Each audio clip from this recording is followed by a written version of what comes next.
All right, this guy just said this on CNN. Let me see if I heard that right. So wait, so if somebody dies at home, they're never counted as a COVID-related death, or do they have to have been tested? Well, not immediately. See, that they don't immediately enter the daily tally. They would have to be retroactively tested after they die. But many of them are related to COVID. Some more, for example, heart attacks that were related because they couldn't get to the hospital because hospitals are overwhelmed. But in a way, that's also a COVID-related death because... What? So this guy's saying that if you're at home and you're having a heart attack and you call 911 and they're like, hey, we can't send an ambulance because we have a bunch of COVID-19 patients that the ambulance is picking up right now, and the hospital's crowded with a bunch of COVID-19 patients. I know you're having a heart attack. Oh, and you die of a heart attack. They're going to say that you died with COVID-19 because you died of a heart attack and you couldn't get to the hospital because of there being too many patients there due to COVID-19. Are you kidding me? Really? Let me hear that one more time.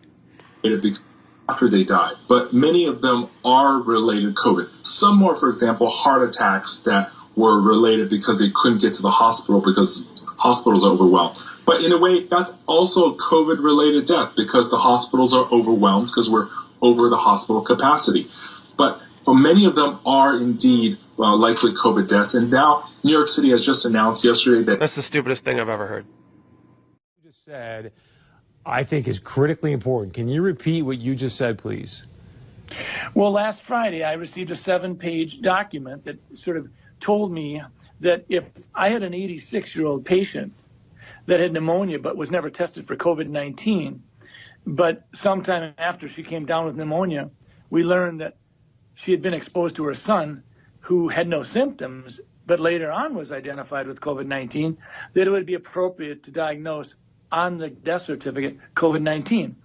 Now, we've not done that. If someone has the pneumonia after and it's in the middle of a flu epidemic, and I don't have a test on influenza, I don't diagnose influenza on the death certificate. I will say this elderly patient died of pneumonia.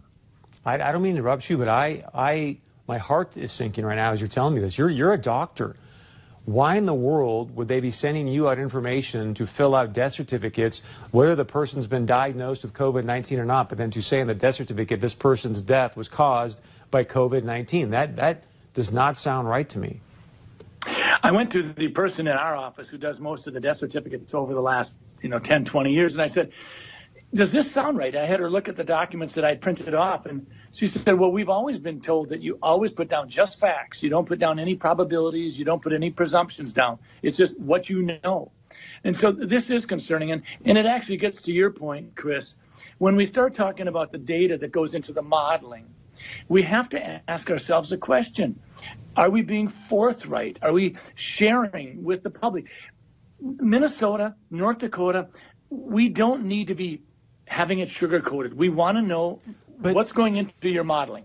So with that being said, why would they want to skew the number of deaths due to COVID-19? Well, fear is a great way to control people. Fear is a great way to control people.